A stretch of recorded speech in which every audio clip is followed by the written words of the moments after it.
Muy buenas tardes, muchas gracias por venir, muchas gracias por estar ahí del otro lado en esta convocatoria que hacemos desde Infocielo TV. Albino Aguirre, ¿cómo estás? Buenas tardes. Hola Fabián, buenas tardes. Vamos a hablar de algunos temas que tienen que ver con lo que se debate por estas horas en el Congreso de la Nacional, pero naturalmente además lo vamos a hacer con un dirigente político de la provincia de Buenos Aires. Seguramente lo vamos a meter en alguna polémica que se generó en las últimas horas en relación a algunos fondos que determinó el gobierno nacional que vengan a la provincia. Yo creo que la discusión no se generó tanto por la determinación del gobierno de asistir financieramente al gobierno de Axel Kicillof, sino por el lugar a donde fue a buscar esos recursos. Exacto. Pero bueno, hay varios temas porque además mucha discusión económica en el Congreso de la Nación en esta semana que arranca, Fabián. Así es, y estamos con Alejandro Topo Rodríguez, diputado de Consenso Federal por la provincia de Buenos Aires. Muy buenas tardes, gracias Topo por atendernos.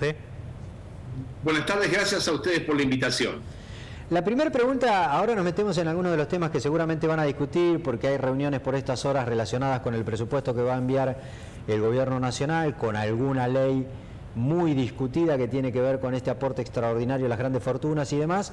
Pero ¿qué opinión tenés acerca de la polémica que se generó en las últimas horas por la determinación que tomó el gobierno con relación a los fondos con los que asistió a Kicillof para resolver el tema de la policía?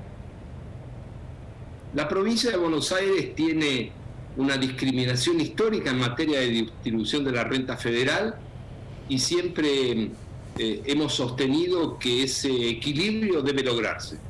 Las formas también importan y creo que se podría haber encarado un camino que terminase en el punto en el que terminó, pero guardando las formas. Ustedes tienen que recordar que hace menos de un mes la Cámara de Diputados de la Nación y también el Senado aprobó una ampliación presupuestaria.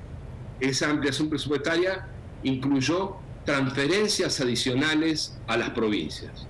Tranquilamente, como lo ha planteado nuestro diputado nacional Jorge Sabini, la provincia podría haber recibido un adelanto de la Nación y, guardando las formas, llegar al punto al que ahora se llegó. Creo, de todas maneras, que es un tema de profunda complejidad que requiere una solución estructural y no parches como venimos poniendo desde hace muchos años. Ahora, también es cierto, digamos, que toda esta polémica en algún punto se regeneró porque el origen estuvo viciado, ¿no?, de estos fondos que recibió oportunamente durante la gestión anterior o el gobierno de Capital Federal.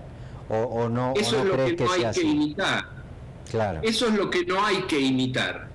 Justamente esa es mi humilde opinión.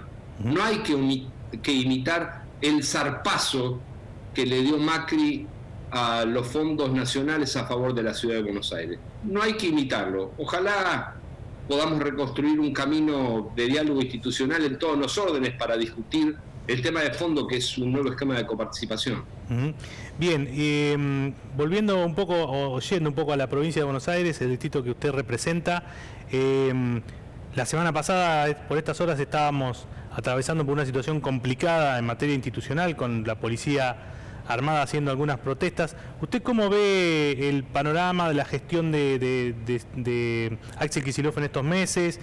¿Cómo ve que resolvieron la cuestión esta de la policía y otros temas que tienen que ver con la gestión del gobernador de la provincia? Respecto de la cuestión de la seguridad, lo veo con profunda preocupación.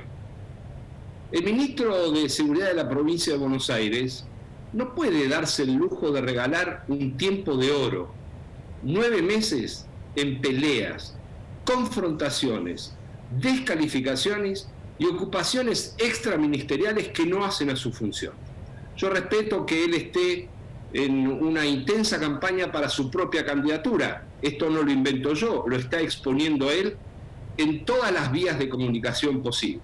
Pero llegó la hora de dejar de descalificar, de demostrar, seguramente tiene capacidades para hacerlo, su eficacia en el trabajo y dejar las polémicas de lado, porque usted lo mencionaba recién, no puede ser que tengamos polémicas en materia de seguridad, tenemos que tener resultados. Me preocupa mucho y alerto al respecto que el ministro públicamente haya quitado cualquier trascendencia y haya minimizado la presencia de la policía en la puerta de la residencia del gobernador Axel Kicillof. Es un llamado de atención, espero que se reflexione. Ahí tendría que haber habido sanciones contra esos policías. ¿Usted cree que como una manera de cerrar esto o para evitar que vuelva a ocurrir tendrían que sancionarlos? Porque esa era una de las discusiones. Uno de los pedidos era no nos sancionen, digamos, el punto 1 era no nos sancionen después de tener aumentos, después otras reivindicaciones.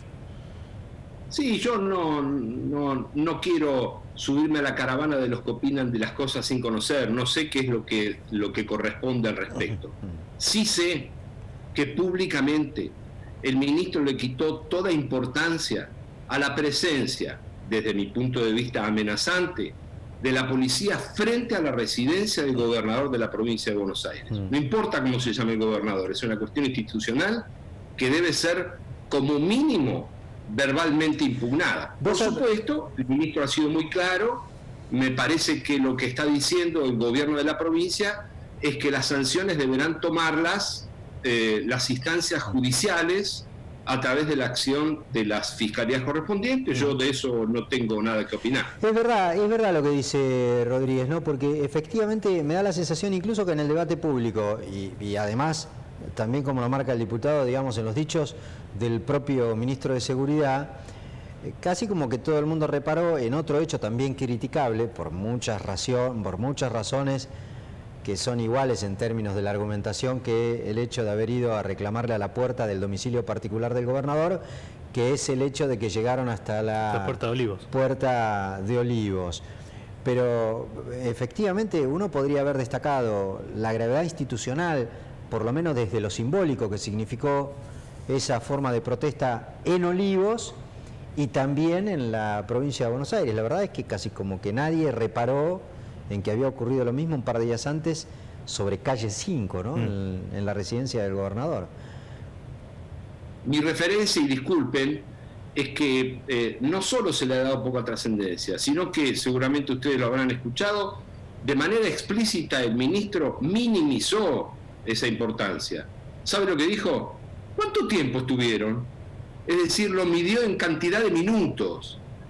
Bueno, no quiero ahondar en ese tipo de comentarios. Yo deseo que al gobernador y a todo su equipo le vaya muy bien en la gestión. Es cierto que no hay ningún manual en el mundo de cómo gobernar en pandemia y los esfuerzos se están haciendo. Creo que para evaluar los resultados hay que dejar pasar un tiempo y recuperar la normalidad en todo sentido, y después, por supuesto, podremos tener una evaluación mucho más razonable y responsable. Ministro, usted diputado, ¿tuvo oportunidad de revisar el borrador o algo de lo que es el proyecto de presupuesto, algunos ítems, algo que pueda aludir al tema de la provincia de Buenos Aires, los recursos, los fondos o en general? No, recién hoy se ha presentado el presupuesto porque se cumplió en término, en la fecha límite, el día 15 de septiembre, y vamos a tener esta tarde una primera reunión de la Comisión de Presupuesto de Hacienda. Sí le adelanto que nuestra visión va a poner mucho énfasis en la necesidad de que en el presupuesto esté reflejado el esfuerzo nacional para impulsar la producción, el empleo y el desarrollo productivo en la provincia de Buenos Aires. Para nosotros es un tema fundamental que debe verse reflejado en lo que son la distribución de los fondos presupuestarios nacionales. Y con relación a otro de los temas que usted nos decía que estaba en agenda y que tiene que ver con las discusiones de los debates de ahora, el denominado impuesto a la riqueza, ¿cuál va a ser la postura de su bloque? ¿Cómo lo van a abordar? Ese me imagino que sí, ya lo habrán leído porque hace rato que ya se está discutiendo en comisiones.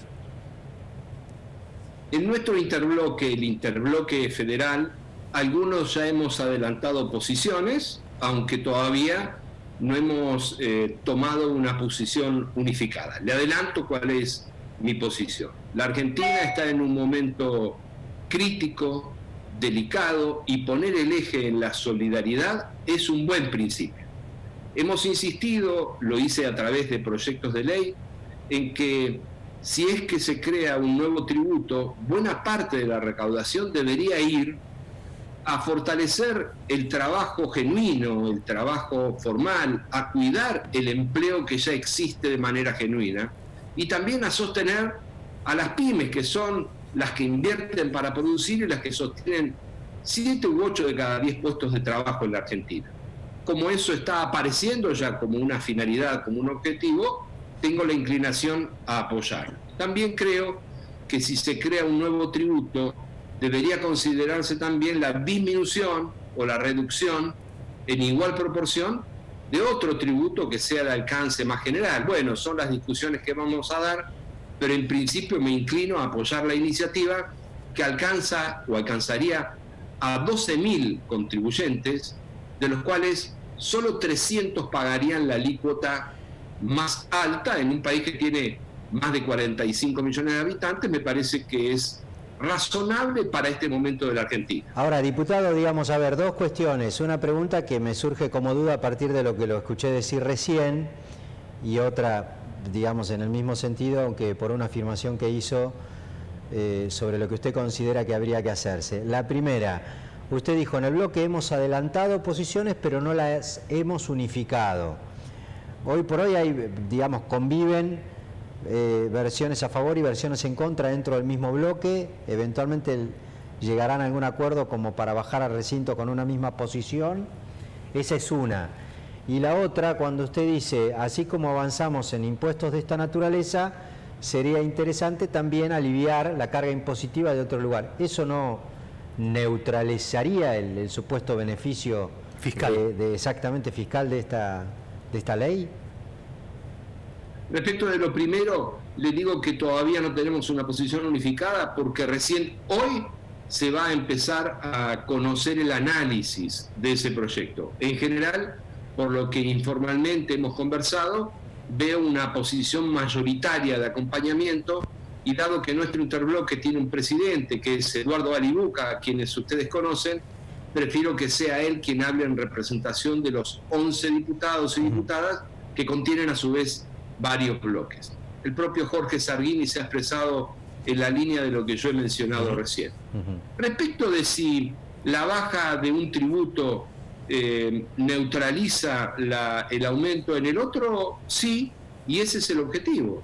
El objetivo es que no aumente la presión tributaria promedio y por lo tanto haya una redistribución de esfuerzos. Por ejemplo, yo he planteado que las pymes que reinviertan sus utilidades en bienes de capital puedan tener durante un determinado periodo 0 impuesto a las ganancias.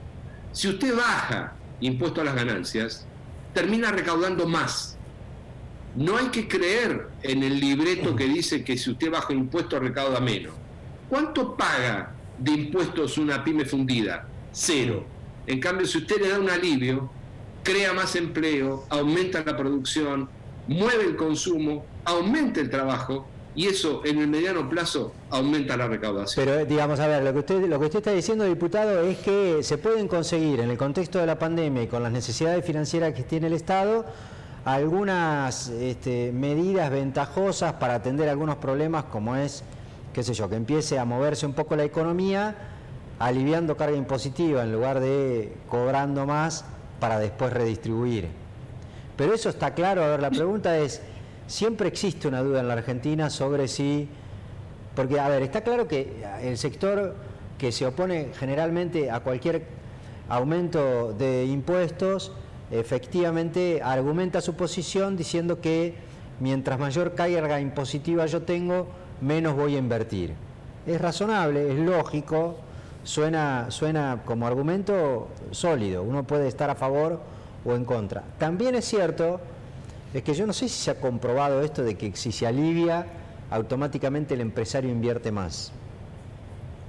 Bueno, en el caso que yo estoy planteando es justamente al revés. Solo le bajo el impuesto si invierte en bienes de capital. Claro. Por eso reitero, todas las pymes que reinviertan sus utilidades en bienes de capital podrían reducir impuestos. Pero en todo caso es una idea, no es necesariamente algo con lo cual hay que coincidir. O sea, se garantiza usted, claro, el beneficio antes de otorgar el beneficio de menor carga. Es posterior.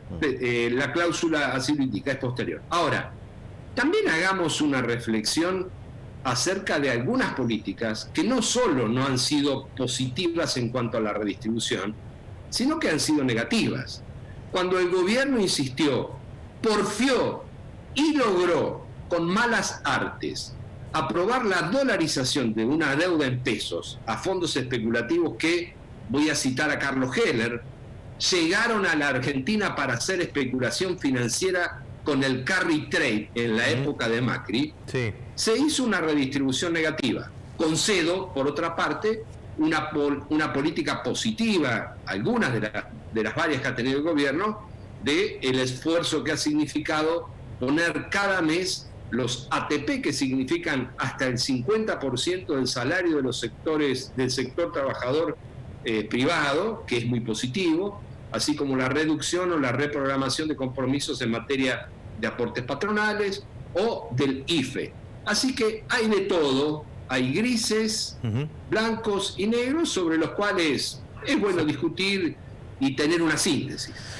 Rodríguez, saliendo ya del tema legislativo eminentemente y teniendo en cuenta que ustedes desde su espacio promovieron siempre o buscaron, incluso llegaron hasta donde están con un discurso y con una idea de cerrar las diferencias, tratar de ir por un sector intermedio de la política, después de mucha tensión entre el kirchnerismo, mucha tensión con el gobierno de Cambiemos de la última etapa.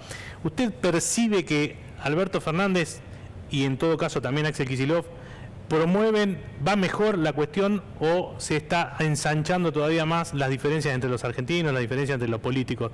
Es decir, lo de la famosa grieta, ¿usted cómo lo está viendo?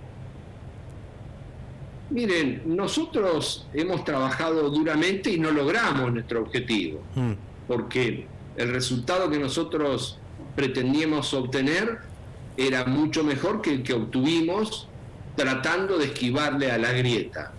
Pero los votantes que apoyaron nuestra propuesta merecen que nosotros sigamos, y lo vamos a hacer, insistiendo en ese camino.